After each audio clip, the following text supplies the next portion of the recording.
de neurosemiología, de neuroimagenología, todo lo que ustedes ya vieron en el transcurso de su formación, ahora que ya están casi listos para ser el futuro interno de la República del Ecuador. Entonces ahora sí vamos a ver conceptos que son nuevos para ustedes, que quizás lo vieron también en determinada materia. Entonces el tema que vamos nosotros a hablar de hoy es acerca de la hipertensión endocraniana. La hipertensión endocraniana también tiene un síndrome, o sea, realmente hipertensión endocraniana no es una patología en sí, no es como hablar de cefaleas, de epilepsia, porque también existe un sinnúmero de enfermedades que pueden provocar hipertensión endocraniana. ¿Ya? O sea, sigue siendo un síndrome. El sindrómico, cuando usted vea las características que luego vamos a conversar, sería síndrome de hipertensión endocraniana. ¿Ya? Pero igual se lo estudia por separado, porque es el gran problema de todas las patologías intracraneales es eso, la hipertensión endocraniana. O sea, no es lo mismo que yo tenga un tumor en el brazo que puede provocar metástasis, que puede provocar una fractura, etc. Pero en teoría ese tumor ahí, en esa localización como tal, ahí, en ese lugar in situ, no me va a matar el paciente. Le puede provocar una fractura, puede hacer una metástasis dentro de un órgano principal, etc. Pero mientras esté ahí no va a provocar la muerte. Pero una lesión dentro del cráneo, sea benigna o maligna, si hablamos de tumores, sí puede matar a mi paciente, simplemente por una cosa, por la hipertensión endocraniana, que vamos a ver cómo eso sucede. Entonces, siempre cuando hablemos de alguna patología, lo primero que vamos nosotros a conversar es acerca del concepto. Entonces, conceptualmente, usted entiende que hipertensión endocraniana, la palabra misma le está diciendo que es el aumento de ¿qué? El aumento de la presión intracraneal. Entonces, ese sería el concepto. El aumento de la presión intracraneal. Pero para saber que aquello considero aumento de presión intracraneal, yo tengo que saber cuál es el valor de presión intracraneal normal, ¿verdad? Entonces, el valor de presión intracraneal normal, el que debemos tener todos los que estamos aquí en teoría, si no tenemos nada en la cabeza que nos vaya luego a matar, es de 5 a 15 milímetros de mercurio. Ese es el valor normal. En la vida real de 10 no debe de pasar. Entre 10 y 15 quizás ocurre cuando ustedes están en un proceso de ansiedad, si están en un proceso de estreñimiento, si están con tos, algo que haga que aumente la presión intracraneal. Pero bueno, de 5 a 15. ¿Y cuándo yo consideraría hipertensión endocraniana? Entonces, hipertensión endocraniana se conceptualiza. Esto es lo normal. Y yo voy a conceptualizar el aumento de la presión intracraneal cuando yo tengo una presión intracraneal mayor o igual a 20 milímetros de mercurio por más de 5 minutos mantenidos. Es decir, ese valor por encima de 20 milímetros de mercurio tiene que mantenerse por 5 minutos. Porque igual puede ser que el paciente tenga 22 milímetros de mercurio de presión intracraneal, pero está con secreciones. Entonces hay que aspirarle las secreciones y luego el paciente va a mejorar su presión intracraneal. O puede ser que esté tosiendo, o puede ser que esté en crisis epiléptica, o puede ser que el paciente esté con fiebre, o puede ser que el paciente esté con alteraciones de la glucosa.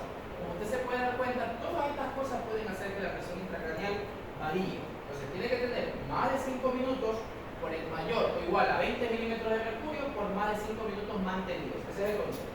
¿Ya? Entonces ya sabemos el concepto de hipertensión endocraniana. Ahora hablemos de la fisiología. Debemos entender.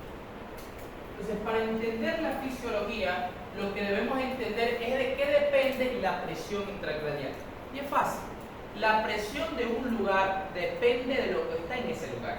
Por ejemplo, ¿de qué depende la presión que está dentro de esta aula?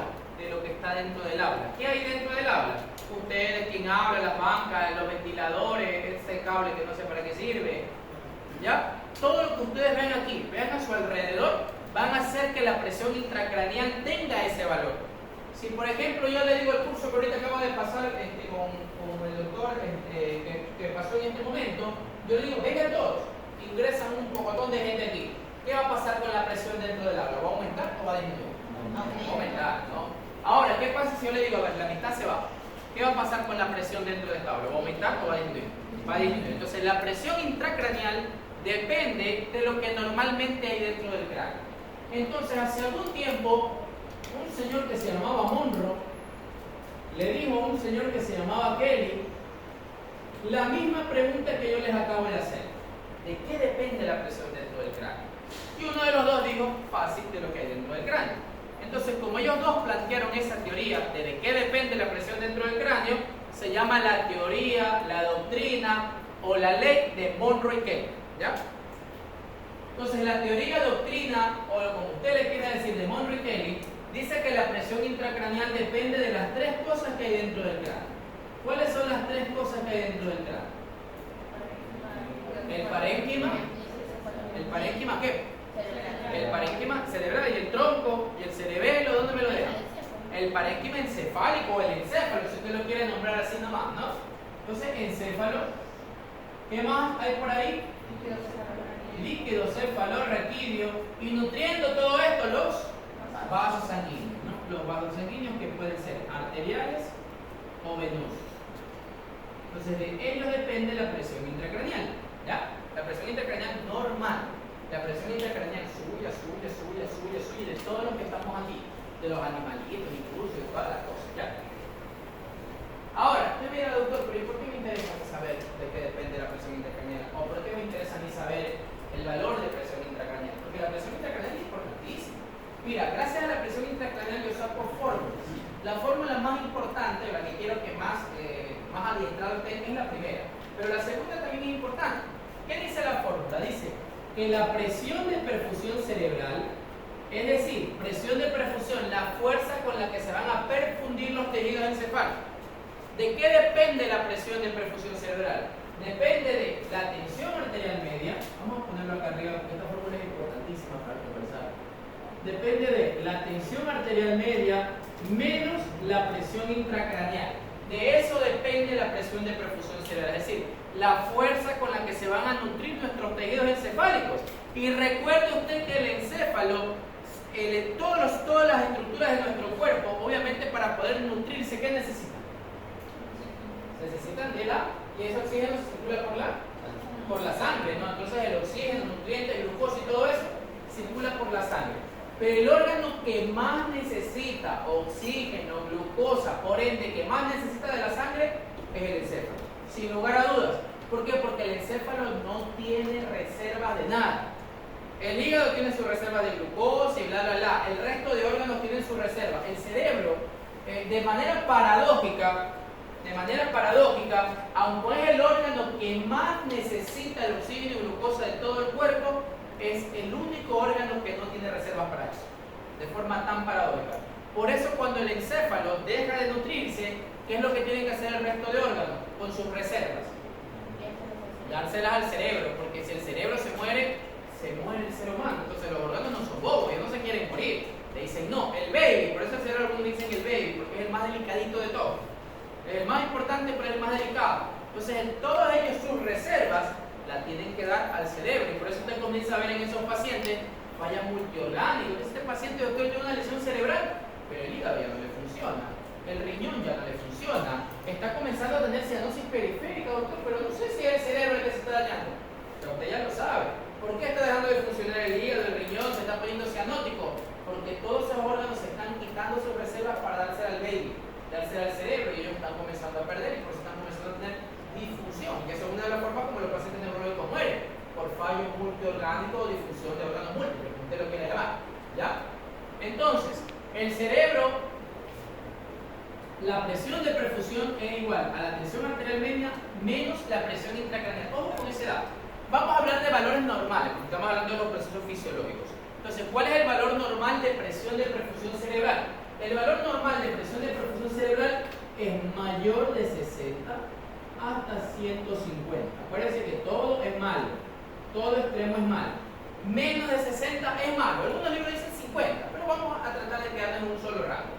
De 60 o más de 60 a 150 milímetros de mercurio. ¿Ya? Quizás no nos compliquemos la vida, ¿no? Dejémoslo entre 60 y 150, ¿ya? Para no complicarnos con conceptos que quizás luego ustedes se van a marear.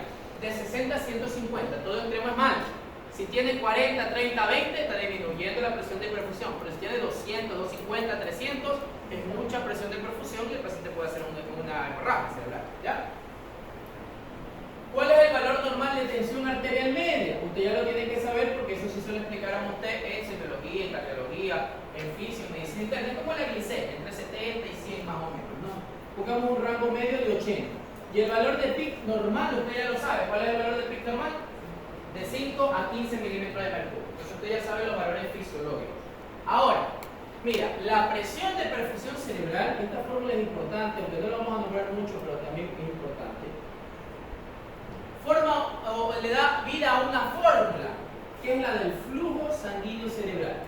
Entonces, el flujo sanguíneo cerebral es igual a la presión de perfusión cerebral sobre la resistencia vascular encefálico cerebral. O sea, es verdad que es el encéfalo, porque en la fórmula siempre hablan de cerebral, pero usted ya sabe que es el encéfalo, ¿ya?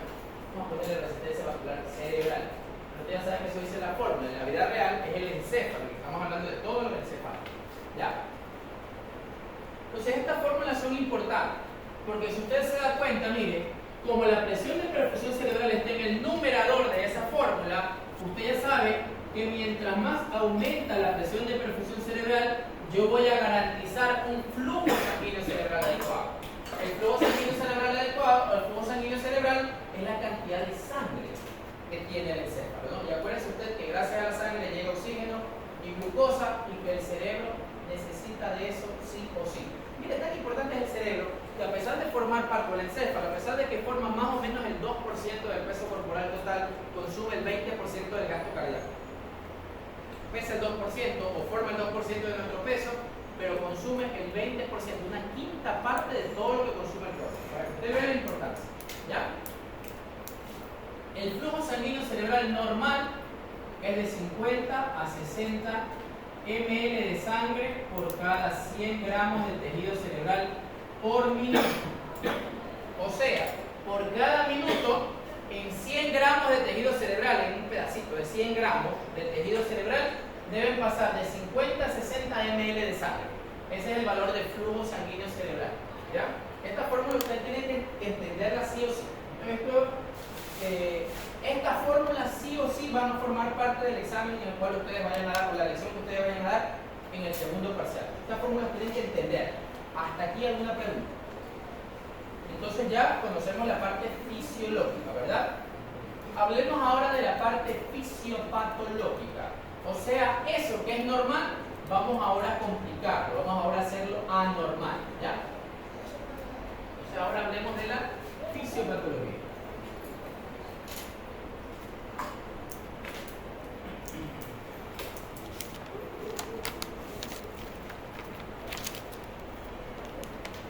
Entonces, en relación a la fisiopatología, hace un momento hablamos de la presión intracraneal.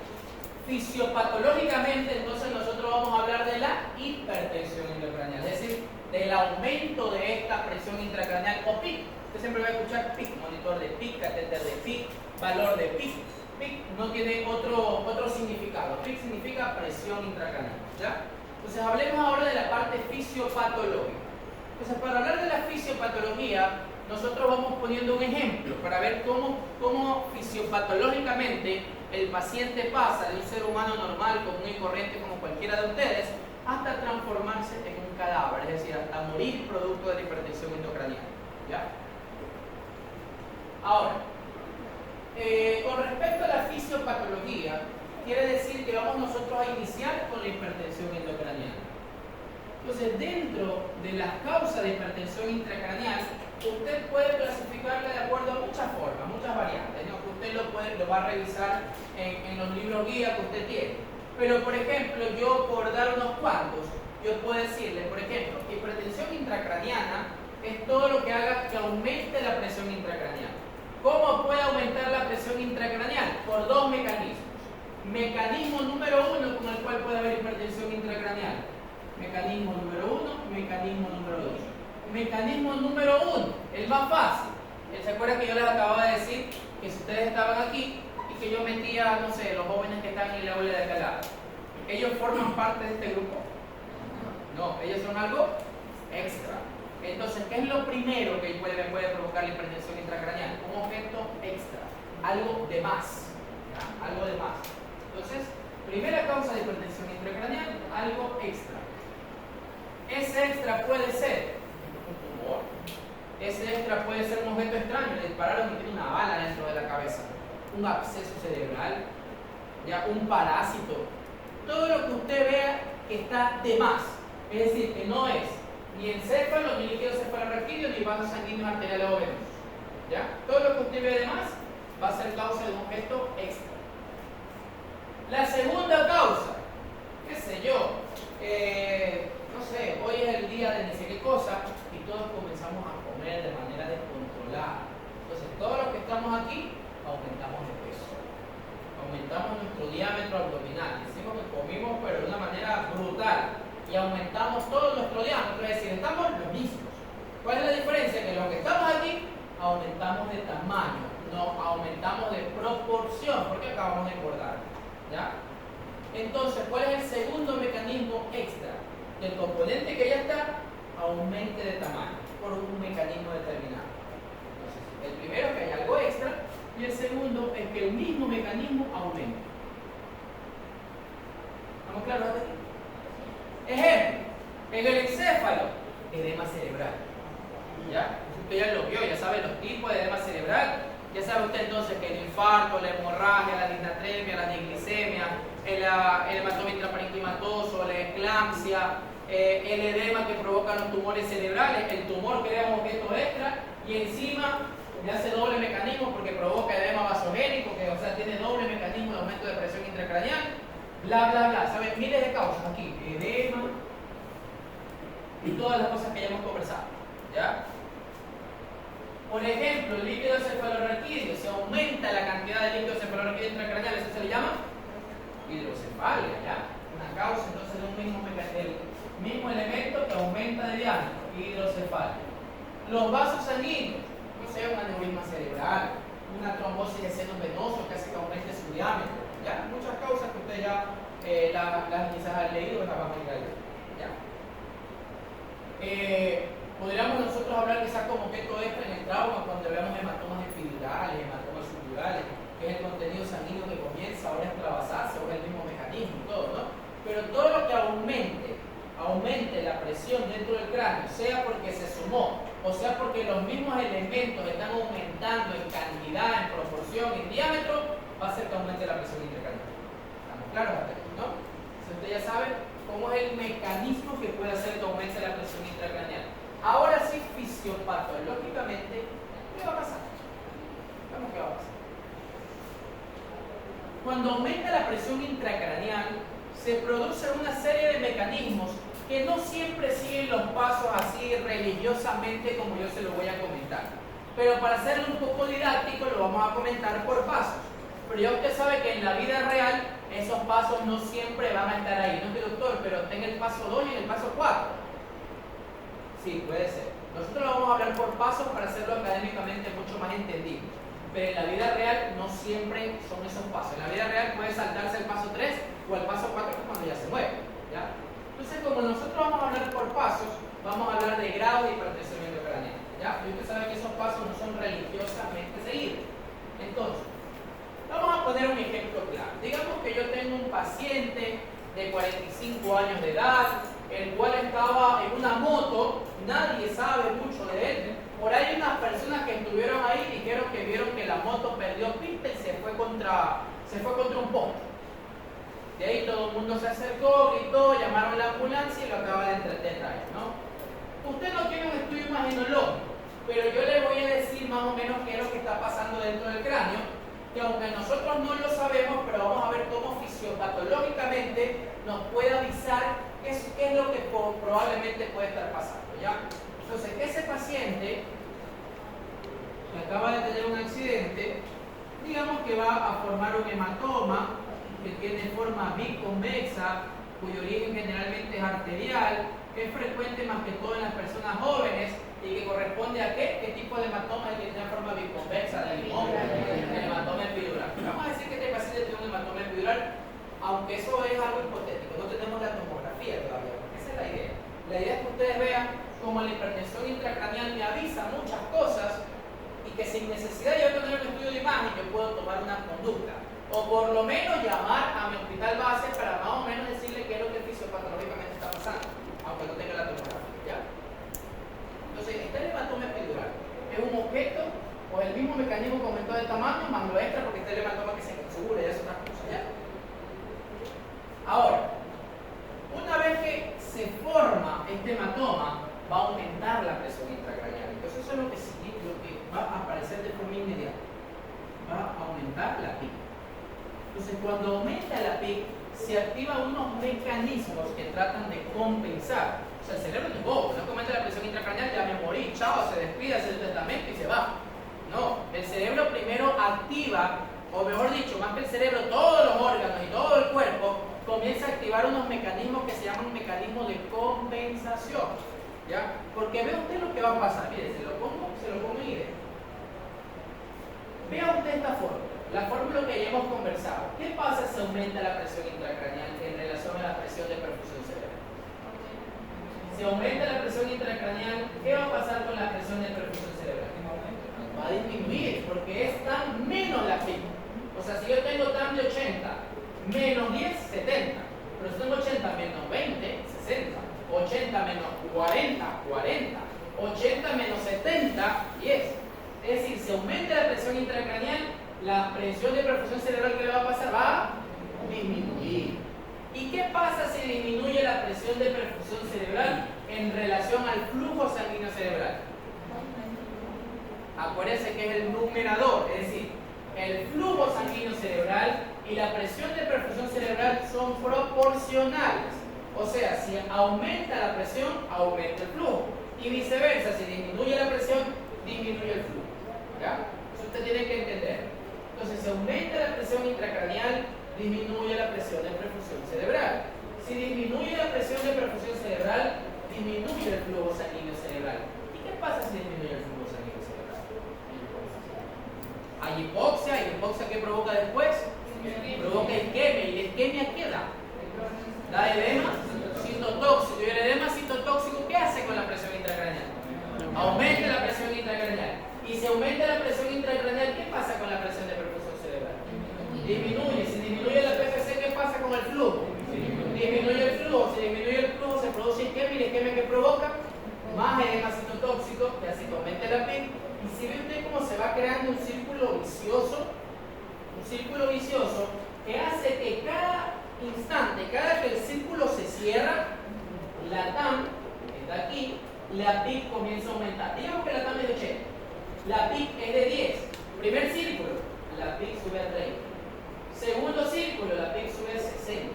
Tercer círculo, la PIC sube a 80. Si la TAM es igual a la PIC, ¿cuánto va a tener de presión de perfusión cerebral? 0. Y recuerde usted por sus profundos conocimientos de matemáticas que una vez le dijeron que cuando yo tengo una división y el numerador es 0, siempre el resultado va a ser 0. Entonces, cuando se ve este círculo vicioso en donde la PIC y la TAM son iguales, yo voy a tener un flujo sanguíneo cerebral de 0 sin importar el resto. Y esto se llama paro circulatorio encefálico. Paro circulatorio encefálico. ¿Y qué da como consecuencia el paro circulatorio encefálico? Una panisquemia encefálica, es decir, todo el encéfalo se muere porque ya no tiene sangre y por ende el paciente termina en algo que se llama muerte encefálica, que si no está conectado a una máquina o bla bla bla, termina una muerte total. ¿Ya? Es decir, el encéfalo se muere. Y por eso se mueren todos los pacientes con hipertensión intracraneal. Se mueren haciendo un paro circulatorio encefálico. A veces nosotros nos llaman, doctor, llegó el paciente tal que lo habíamos visto. Cuando nosotros abrimos un hematoma epidural inmenso, grandísimo, más grande que el cerebro, siendo exagerado, y cuando yo veo el cerebro negro, hipodenso, ya no veo que la hiperdensidad de los núcleos de la base, que dice que gris blanca, veo todo hipodenso. Yo digo, no, este paciente ya tiene una panisquemia, doctor, ¿y cómo lo sabe? Porque está hipodenso. ¿Qué pasó? Hizo un paro circulatorio encefálico. ¿Y por qué hizo un paro circulatorio encefálico, doctor?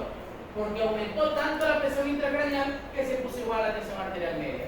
Y por ende, el flujo sanguíneo cerebral se quedó en 0 y ya no le llega sangre al cerebro. ¿Se acuerdan cuando nosotros hablamos de muerte encefálica y dijimos que yo puedo hacer una angiotomografía, un estudio vascular? ¿Y qué me daba como signo ahí? El signo del cráneo vacío. ¿Por qué? Porque ya no le llega sangre al encéfalo. ¿Por qué no le llega sangre al encéfalo? Porque es un paro circulatorio encefálico. Entonces ya no le llega sangre, ya se acabó por todo este proceso que vamos a conversar. ¿Ya? ¿Me entendió hasta aquí? Ahora veamos todo lo que pasa previo a que suceda el paro circulatorio encefálico. Usted ya lo tiene agarrado. ¿Ya? Ahora vamos viendo cómo llegó ese proceso. Porque tampoco es que, nació el epidural, me morí. No es así. ¿Ya? Él se activa unos mecanismos. ¿Esos mecanismos en base a qué? En base a la teoría creada por Morris Kennedy. Doctrina, teoría, ley, corazón le dicte decir, ¿ya? Ahora, volvemos acá. Tenemos nosotros nuestro paciente con hematoma epidural, eso hace que aumente la presión intracraneal. Entonces, se activa el primer mecanismo compensatorio, que le digo, lo vamos a hablar por grado, pero en la vida real no siempre sucede tan bonito, ¿ya? Se activa el primer mecanismo compensatorio. ¿Cuál es el primer mecanismo compensatorio? Usted lo tiene que saber, o mejor dicho, lo tiene que deducir en base a la fisiología. Parece que la fisiología es la base de todo, por eso existe la fisiopatología. Lo ve usted en base a la fisiología. Entonces, digamos que yo metí más personas, metí la mitad de ese curso, y ya no entramos, ya estamos a full. Entonces, ¿qué es lo que tengo que hacer? Lo ideal que sería, los que vinieron váyanse de aquí, porque no tienen que estar aquí, pero no pueden. Eso lo podemos hacer nosotros los neurocirujanos, llegar y decirle, además, salta. ¿Ya? Eso no lo podemos hacer, los que estamos aquí dentro no podemos hacer eso. Entonces, ¿qué nos toca hacer? Que nos toca que nosotros, los que estamos aquí dentro, digamos, ¿sabes qué? Ya no entramos, vámonos nosotros. Ellos no los podemos sacar, están obligados aquí, nadie los puede sacar, solo puede venir el neurocirujano a sacarlo, y no ha llegado porque estoy en Perico de los Palotes, donde tengo 3 gallinas y un chancho allá afuera. Es lo único que tengo en la rural. Entonces, ¿qué es lo que hacen? Hasta que llegue el neurocirujano, dicen, no soy peor de ustedes.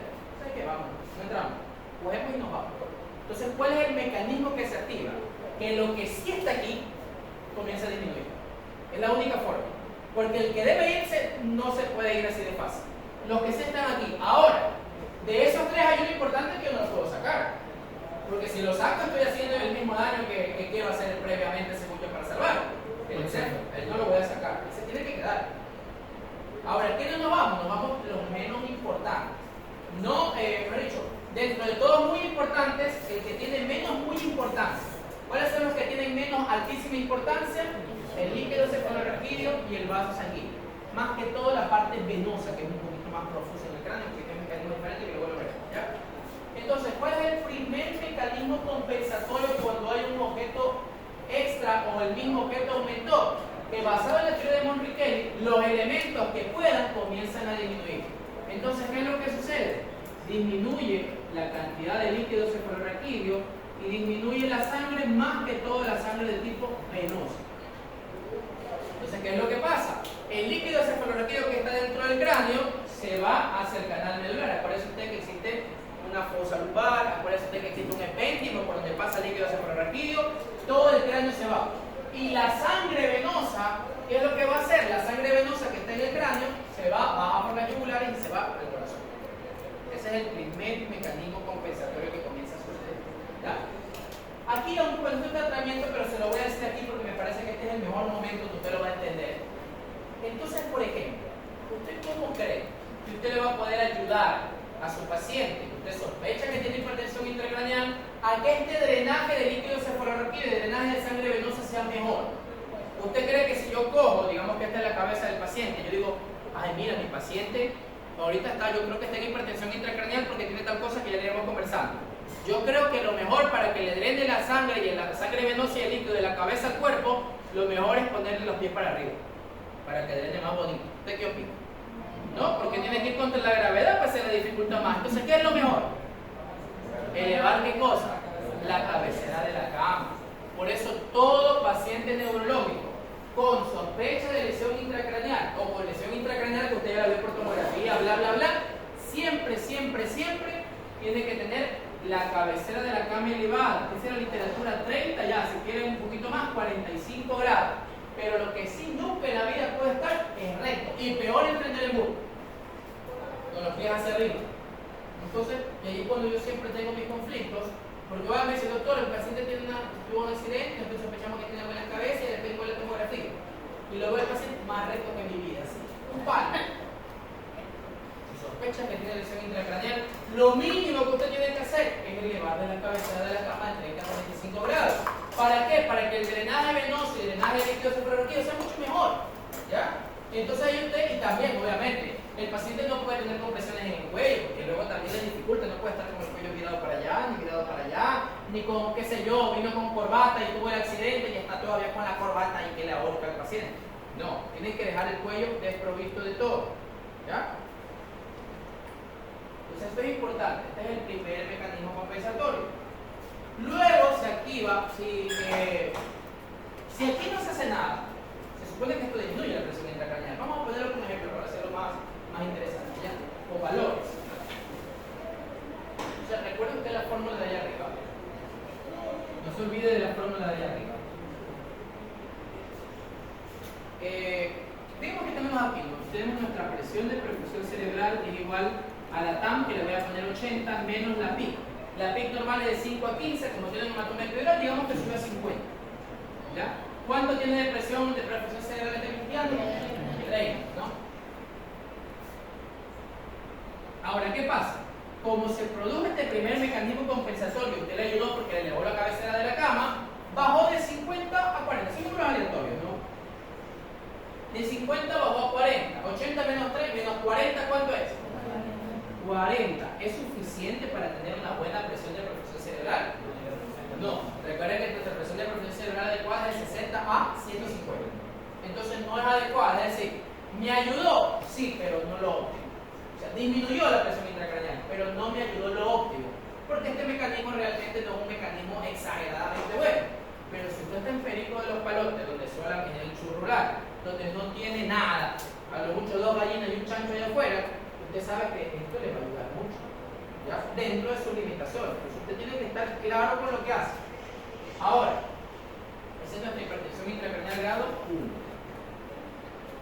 Si no pasa nada, no puede ser trasladado, X cosa, pero no se puede sacar el hematoma, que es lo que sería lo ideal, entonces se activa el segundo mecanismo compensatorio. De nuevo, recordemos la fórmula. ¿Qué más yo puedo hacer en esa fórmula? Para yo poder tratar de que la presión de perfusión cerebral esté entre 60 y 150. Aumentar la tensión. Elevar la tensión arterial media. No puedo bajar más la PIC, porque yo puedo, si yo quiero bajar más la PIC, ¿qué tengo que hacer? Sacar el encéfalo, y eso no es compensado. Eso ya es descompensado. Entonces ya líquidos cefalorraquídeos sanguíneos ya disminuyeron. No tengo qué más hacer con ellos. Ya están al óptimo, al full. Encéfalo no lo puedo sacar, como dice su compañero, ¿qué es lo que tocaría? Elevar la tensión arterial media, sin lugar a dudas, es lo único que yo puedo hacer. Entonces su paciente de 45 años de edad, que salió, que no tiene muchas referencias, pero que la gente vio que iba en la moto, de repente se desestabilizó y se dio contra un poste, y que ahora está en su unidad hospitalaria, intubado, y usted está que grita y grita y grita que necesita ayuda, ya elevó la cabecera de la cama, de repente su paciente comienza a elevar la TAM. ¿Y la TAM se basa en qué? En la presión arterial. ¿Cómo se saca la TAM? La suma de las dos. No, se llama presión de pulso. Una sistólica más 2 veces la diastólica dividido para 3. Recuerden usted que el corazón se contrae una vez pero se relaja 2. Por eso es una sistólica más 2 diastólicas dividido para 3. Bueno, o sea, en resumen, la tensión arterial media se da gracias a la presión arterial. Por ende, si se eleva la tensión arterial media, ¿cómo se va a poner su paciente? Normotenso, hipotenso o hipertenso. Se va a poner hipertenso. Entonces usted tiene un paciente con una presión de perfusión cerebral, la TAM, qué sé yo, la PIC está en 40 y la TAM sube a 120. 120 menos 40, 80. ¿80 me sirve? Claro que sí me sirve. Pero el paciente de repente, o quizás ya llega usted con una hipertensión intracraneal grado 2, el paciente de repente se pone aquí en esta etapa hipertenso. Y ahí es cuando yo siempre le hago la pregunta: ¿cómo yo sé? Porque mire, esto está fácil, ¿no? Paciente vino, tiene su accidente, hematoma epidural, ¡pum! Hipertensión intracraneal grado 2. Pero la vida real es rara. La vida real no siempre 2 más 2 es 4. Póngase que quizás el paciente de 45 años, un hipertenso mal controlado, el cual estaba en su moto, de repente tuvo un evento cerebrovascular hemorrágico, y como tiene un evento cerebrovascular hemorrágico, se inestabilizó en la moto y se dio contra un poste porque ya pues, el poste estaba ahí, no tenía cómo mover. En ese caso, ya luego veremos el capítulo de ese hemorrágico, el pilar fundamental para el manejo del evento cerebrovascular hemorrágico es el control de la presión arterial. O sea, yo tengo que tener un normotenso en mi paciente, bueno, yo no voy a hablar de presión arterial que hay que regular. Pero en este caso de hipertensión intracraneal grado 2, ¿usted cree que hay que bajarle la presión arterial al paciente? No. No, porque es un mecanismo compensatorio. ¿Qué es lo que yo tengo que hacer? Sacarle el hematoma epidural. Y si no lo puedo hacer, ¿qué es lo que tengo que hacer? Decirle, por favor, señor, señorita de mi hospital base, necesito que el paciente se refiere porque está comenzando a hipertensarse, ya que el paciente está haciendo un mecanismo compensatorio y los mecanismos compensatorios se acaban. Entonces quiere decir que el paciente está a punto de morirse, así que por favor llévese. Y la doctora ya le dice, doctor, lo mismo ejemplo que yo le acabo de decir. ¿Y qué pasaría si un SB hemorrágico, bla, bla, bla, bla, bla? ¿Cómo usted lo puede diferenciar? Porque mira, si es compensatorio yo no lo toco, yo lo que tengo que hacer es exigir que se me lo lleven para que le saquen el hematoma. Pero si es SB hemorrágico, yo sí tengo que controlar la presión arterial, que en teoría se supone que eso es más factible en inmunidad porque eso necesitan fármacos, no un neurocirujano. ¿Cómo usted puede responder ante esa pregunta? ¿Cómo usted respondería ante esa pregunta? 45 años, ahí está en todo el tope de muchas cosas. ¿Cómo usted lo diferencia? Y no necesita estar en el Johns Hopkins de Estados Unidos, machachucha. ¿Ya? No necesita. Usted lo puede hacer ahí en la rural con la gallina y el chancho que tenga al lado. ¿Ya?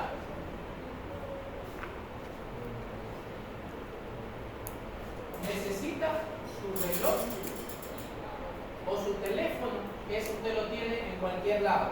Y usted lo que hace es tocarle el pulso de su paciente. Nada más. Entonces usted dice, a ver señorita, si el paciente tuviera un evento cerebrovascular de tipo hemorrágico, esto se produce por liberación catecolaminérgica. Y la liberación catecolaminérgica produce hipertensión arterial con taquicardia, o por lo menos frecuencia cardíaca normal. Entonces, si el paciente hipertenso tiene una frecuencia cardíaca normal, o peor aún si está elevada, eso es un SB hemorrágico, que es la fisiopatología que se ya debe conocido en algún momento de la vida. Pero, esto es un mecanismo compensatorio. Y el mecanismo compensatorio de la hipertensión arterial es de origen central, o sea, el problema es a nivel cerebral. Cuando el problema es a nivel cerebral, él de manera refleja disminuye la frecuencia cardíaca. Entonces el paciente hipertenso que está compensando se pone bradicárdico. Y la hipertensión arterial con la bradicardia, a eso se llama fenómeno de Cushing. Entonces usted le dice, no señorita, es compensatorio. ¿Cómo está tan seguro? Que tiene un tomógrafo usted metido ahí en el centro de salud.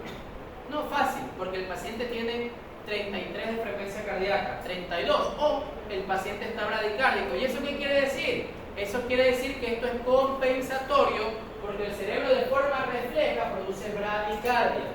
Y esto se conoce como fenómeno de Cushing. ¿Ya? Entonces usted le dice, no. ¿Por qué no? Porque está haciendo un fenómeno de Cushing. ¿Y qué es eso? Póngase a estudiar. Usted lo único que tiene que hacer es darme el tubo porque está haciendo un fenómeno de Cushing. No lo sabe, ya no es mi problema. ¿Ya? Entonces usted, ya, disculpe. Espera en su buco. Está haciendo un fenómeno de Cushing. El fenómeno de Cushing, sí o sí, siempre, no hay excepciones, indica hipertensión intracraneal. Los grados son variables, no siempre suceden estos procesos. Pero para hacerlo en orden, lo vamos a ir conversando así. Se llama fenómeno de Cushing. No tiene nada que ver con la enfermedad de Cushing. Es el mismo Cushing, pero son cosas totalmente diferentes. El mismo Cushing después él andaba por todos lados. Harvey Cushing es el padre de la neurocirugía. Le gustaba mucho todo lo neurológico, enfocado a muchas cosas. Entonces él descubrió el síndrome de Cushing y también habló del fenómeno de Cushing. ¿Ya? Ahora, también hay algo que se conoce como la triada de Cushing, que también indica hipertensión intracraneal. La triada de Cushing. La triada de Cushing, que también indica hipertensión intracraneal, que es menos frecuente, pero que es probable que usted la vea en un internado, me acuerdo que vi una vez en estos casos. Usted, el paciente, se pone hipertenso, bradicárdico, pero además se pone taquipneico. Aumenta la frecuencia respiratoria. Entonces usted lo ve hipertenso, taquicárdico e hiperventilado. Se puede la hiperventilación neurógena central que vemos nosotros. ¿Por qué usted cree que hiperventila el paciente? ¿Qué pasa cuando hiperventila? ¿Qué bota? ¿Qué sale? Sale CO2. Si entonces bota el CO2, entonces quiere decir que existe una descompensación CO2 de oxígeno y eso provoca vasoconstricción y la vasoconstricción me disminuye el componente arterial. por eso el paciente hiperventila. Lo más frecuente, fenómeno de Cushing. Pero tanto el fenómeno como la triada me indican lo mismo. Ojo, se lo repito por segunda y última vez. No es lo mismo que enfermedad o síndrome de Cushing. Esa es otra cosa. Es el mismo Cushing, es la misma persona. Pero son situaciones diferentes, situaciones distintas. ¿Ya? ¿Estamos claros hasta aquí? Ya. Ahora, todo en la vida se acaba. A partir de acá. Todo en la vida se acaba. ¿Ya? Incluso, obviamente, los mecanismos compensatorios. Yo siempre les digo, todo se acaba. Hasta el amor, ustedes que la luego toda su vida, que van a tener 10.000 hijos, que van a estar para toda la vida. Y ahorita lo tiene bien bloqueado del Facebook, bien bloqueado del Instagram, bien bloqueado de todos lados. Lo ve pasar al lado y mira la cara, se va para el otro lado. Ese amor que supuestamente era imposible de finalizar, acabó. Peor aún esto, que es simplemente un mecanismo de compensación, es una realidad, es algo que se creó en base a un problema. Entonces, como todos los mecanismos se acaban, este mecanismo también se va a acabar.